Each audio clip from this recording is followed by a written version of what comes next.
지난 한 해를 보내고 2022년 이민년 새해를 맞이하며 말씀을 올리겠습니다. 말씀은 고린도후서 5장 17절입니다. 그런즉 누구든지 그리스도 안에 있으면 새로운 피조물이라 이전 것은 지나갔으니 보라 새 것이 되었도다. 크리스마스 즉 성탄절을 지내고 이제 우리는 새해를 맞이했습니다. 그런데 새해를 맞이하는 감흥이나 느낌 또는 어떤 감격이 있습니까? 새로운 감흥으로 어떤 결심이나 목표를 세운 게 있나요? 무슨 생각으로 우리는 새해를 맞고 있는 것입니까? 우리에게 새로운 생각이 없다면 이 새해라는 것도 없겠죠. 새롭다 는 것은 늘 생각이 새로운 것이지 물질은 새로울 것이 없습니다. 그래서 사실은 많은 이들이 무덤덤한 그런 새해를 맞이하고 있을 것입니다. 해 아래 새 것이 없다는데 무엇이 새롭다고 새해라 하겠는가? 그러는 분도 있겠죠. 이렇게 생각이 없으면 새해라는 것도 없습니다. 그래서 어제가 오늘이고 오늘이 내일이고 이렇게 달라지는 것이 없는데 뭐가 새날이고 새해라고 이렇게 하는가? 그런 사람도 있을 거죠. 특히 노쇠하면 모든 일들이 세상 일들에 대해서 감각이 떨어지게 되고 마음도 이렇게 우울해지고 그래서 새해라고 특별한 어떤 감흥을 느낀다든지 어떤 생각이 없이 그렇게 우리가 새해를 맞이할 수 있죠.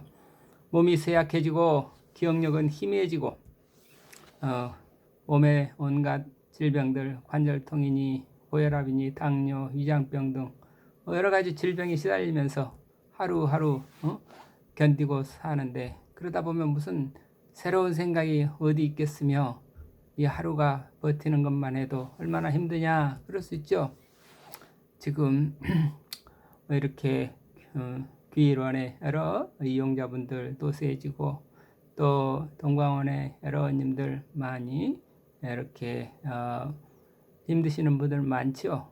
처럼 노인이 되고 노화가 돼서 마음이 그저 이렇게 무뎌지고 메마르고 시들게 되면 하루가 지겹고 어떻게 보면 지루하고 그러다 보면 차츰 우울감에 빠질 수도 있죠. 그래서 불교에서는 인간의 삶 자체가 괴로움이라 일체계고라 그런 말을 하죠.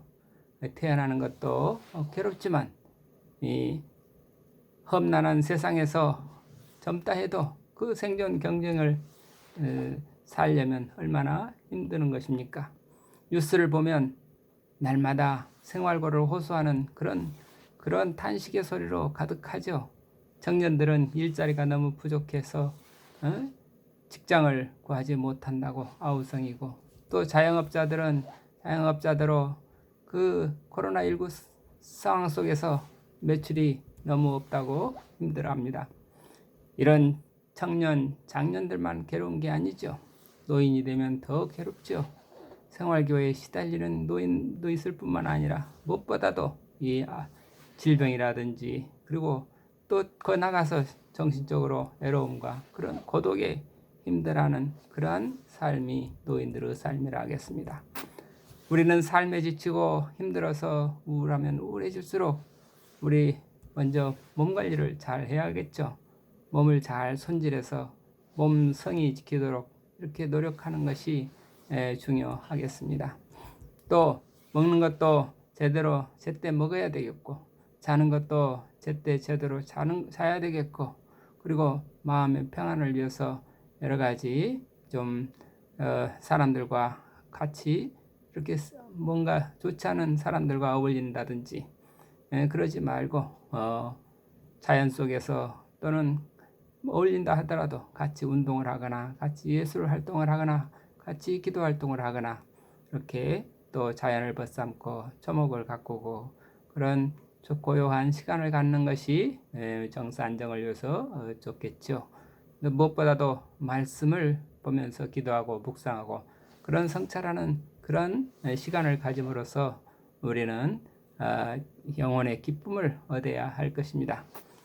다시 말해서 다섯이 말한 몸성이, 마음노이, 뜻태우 또는 바탈태우 이런 말씀을 하셨는데 이 길이 곧 우리 노년 생활의 우울함에서 벗어나는 그런 좋은 방법이라 할 수도 있죠.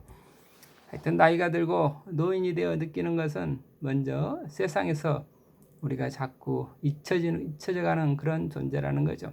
흔히 말하듯이 뒷방 늙은이로 그렇게 취급받는 소외감이 노인들의 가장 외로움의 원인이라 하겠습니다.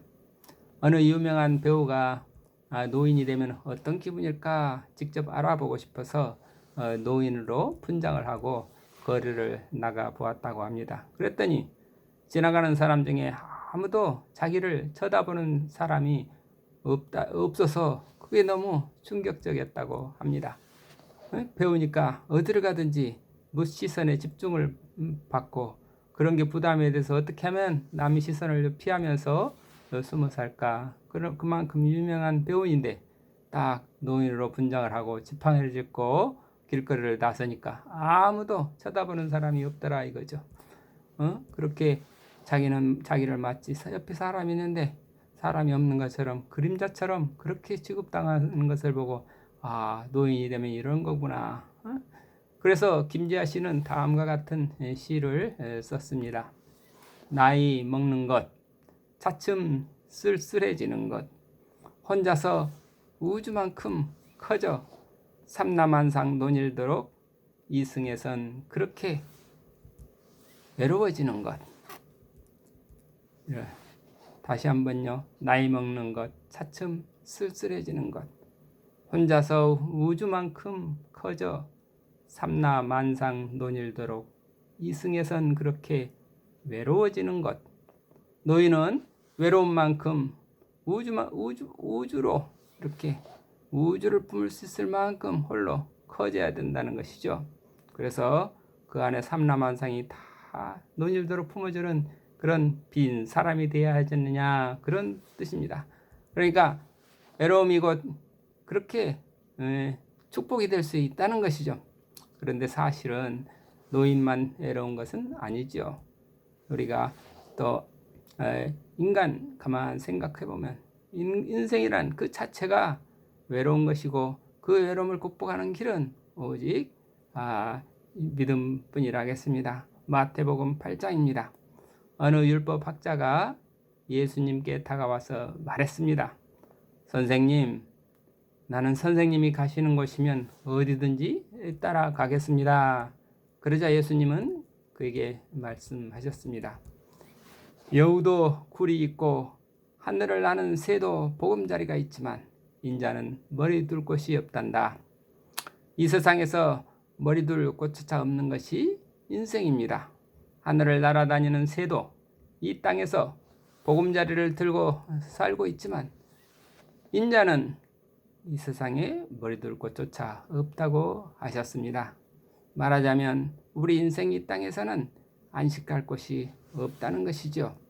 하늘의 새처럼 우리의 고향은 하늘이지 이 땅이 우리의 고향은 아니라는 것입니다. 그런데 그 율법학자가 예수님을 따르겠다고 하는 그 이유가 뭘까요? 이 세상에서 좀 더 무엇인가를 지식을 얻는다든지 뭔가 명예를 얻는다든지 또는 더 무엇인가 자격을 얻는다든지 그래서 더 안락하게 사는 그런 행복의 길이 있지 않을까. 그래서 이 선생님을 따르겠다고 했겠지요. 그러나 예수님이 가는 길은 그 길이 아니다는 것을 친절하게 알려주셨습니다. 예수님이 가는 길은 이 땅에서 머무는 그런 삶이 아니라 이 땅을 버리고 올라가는 삶이었습니다. 뿐만 아니라 이 땅에 머물러 주저앉으려는 이 사람들을 데리고 아버지께로 올라가자. 그 아버지께 올라가는 길을 열어주자. 그게 예수님이었습니다. 그래서 말씀하십니다. 나를 따르려면 자기를 부인하고 즉 이 땅에서 보금자리를 들겠다는 그런 망상을 깨뜨리고 나와 같이 십자가를 지고 아버지께 올라가자 하는 것이 그것입니다. 십자가가 곧 아버지께 올라가는 길입니다. 새가 하늘로 올라가려면 두 날개가 있어야 되시, 인생이 아버지께 올라가려면 그런 십자가라는 것, 자기를 부인하고 십자가를 지고 아버지께 가자는 것입니다. 그것이 예수님이 율법학자에게 친절하게 알려주신 새로운 길이었습니다. 나를 따르려거든 자기를 부인하고 자기 십자가를 지고 나를 따라오너라. 이 땅에서 보금자리를 들겠다는 그런 자기를 부인해야 된다. 그리고 하늘로 올라가는 십자가 길을 따라 올라가자. 그게 예수님의 친절한 가르치심이었습니다. 다섯 이용모 선생님은 말씀하셨습니다. 예나 지금이나 이제나 예나 사람들은 길을 묻습니다. 그런데 예수께서는 내가 곧 길이요 진리요 생명이다 하고 잘라 말씀을 하셨습니다. 아버지가 계시지 않으면 이 아들은 있을 수가 없습니다. 아들이 있는 것은 아버지가 계시니까 아들이 있는 것입니다. 그리고 그 아들이 아니면 우리는 아버지를 모를 것입니다. 아버지와 아들, 그것이 곧 길이요 진리인 것입니다. 우리는 말씀이 없으면 생각을 하지 못합니다. 그래서 말씀은 곧 생각입니다. 말씀에서 생각이 나오고 나온 생각에서 다시 말씀이 나와서 말씀의 집을 짓게 되는 것입니다. 인격의 집을 짓고 가정의 집을 짓고 나라의 집을 짓고 인류 평화의 집을 짓습니다. 그러나 그 집은 곧 우리의 보금자리가 아닙니다. 궁극적인 보금자리가 아니고 그 말씀의 집에서 다시 생각을 일깨워서 다 하늘로 올라가자는 것이죠. 그런데 거짓 지도자들의 속임과 허무의 집으로 아무것도 되지 않습니다. 그러니까 우리 CR들의 그 진실한 집을 지어서 그 안에서 새로운 생각이 깨어날 때 우리의 옛 장막은 무너지고 그곳에서 솟아나는 새로운 생각이 곧 말씀이 되어 다시 아버지께로 올라갈 줄 믿습니다. 생각과 말씀, 그것이 곧 길이요 진리라는 것이죠. 그래서 아버지를 만난 그 아들이 영원한 생명이라 할 것입니다. 생각이 살아야 나도 사는 것이고 나라도 살아나는 것입니다. 생각이 죽으면 나도 없고 나라도 없습니다. 아버지의 말씀은 곧장 올라가자는 것이죠. 바르게 정직하게 살라는 말씀이라 하겠습니다. 그런데 우리는 자꾸 넘어지고 땅에 누워서 땅에 붙어 살려고 합니다. 이 땅을 누리겠다고 자꾸 기울어지는 나를 붙잡아서 일으켜 주시는 분이 바로 예수님이시고 하나님이십니다. 그러니까 나는 이렇게 넘어져서는 안 되겠다. 내가 말씀에 힘입어서 자꾸 그 말씀에 힘입어서 말씀이 주는 힘을 의지해서 의롭게 올라가야 되겠다. 일어서야 되겠다. 일어서서 올라가는 것, 그게 의로운 거다. 이런 의롭게 올라가는 그것을 위해서 말씀을 붙들고 산다. 말씀의 힘을 의지해서 산다. 그게 믿음이죠. 내가 이렇게 넘어지면 안 되겠구나. 다시 일어나서 바르게 일어서자 하고 아버지의 말씀을 붙들고 일어서는 그것이 믿음입니다. 이처럼 우리는 믿음을 가지고 늘 아버지의 말씀을 붙들어야 살게 되지. 그렇지 않으면 멸망이 되겠습니다. 말씀을 붙들어야 산다. 말씀을 붙들고 사는 믿음. 그 믿음 안에 있으면 우리는 언제나 새로운 사람입니다. 말씀은 늘 새로운 생각을 일으켜 주십니다. 생각은 늘 새로운 것입니다. 그래서 생각하는 사람이 새 사람입니다. 새 사람, 새로운 생각이 나타나는 순간이, 그 새 사람이 되는 순간이 새 날이고 새 시대의 주인공이죠. 새 시대를 맞아야 그게 바로 새해라 하겠습니다. 우리는 새 사람, 우리 나라도 새로운 대통령이 나오기를 기도합니다. 생각이 바뀌면 말이 바뀌고, 말이 바뀌면 행동이 바뀌고, 행동이 바뀌면 습관이 바뀌고, 습관이 바뀌면 인격이 바뀌고, 인격이 바뀌면 인생이 바뀐다는 말이 있습니다. 우리에게 정말 새로운 생각이 일어나지 않고 늘 생각 없이 산다면 아무리 새해가 온다고 한들 그게 무슨 의미가 있겠습니까? 오직 말씀으로 성령이 내게 새 마음을 주시고 새 영으로 찾아오시면 우리는 새로운 피조물이 되는 것이고 새 사람이 되는 것입니다. 새해를 맞이해서 해처럼 해맑은 마음으로 새로운 우리 결심을 해야 하겠습니다. 어떤 결심을 할까요? 아버지의 말씀을 붙들고 살자 하는 결심이죠. 아버지의 말씀을 생각하면서 이 해인 수녀는 이렇게 결심을 했다고 합니다. 어떤 결심을 했을까요? 이 해인 수녀가 이렇게 어떤 결심 하나라는 시를 지었습니다. 한번 같이 읽어 보겠습니다.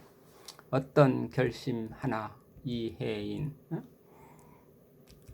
내가 사랑하는 이들의 외딴 무덤가에 풀들이 자라는 동안 나는 더 많이 사랑해야겠다고 마음을 모읍니다. 그들이 못다 한 사랑까지 다 하고 가려면 한순간도 미움을 허락해서는 안 됩니다. 눈만 뜨면 할 수 있는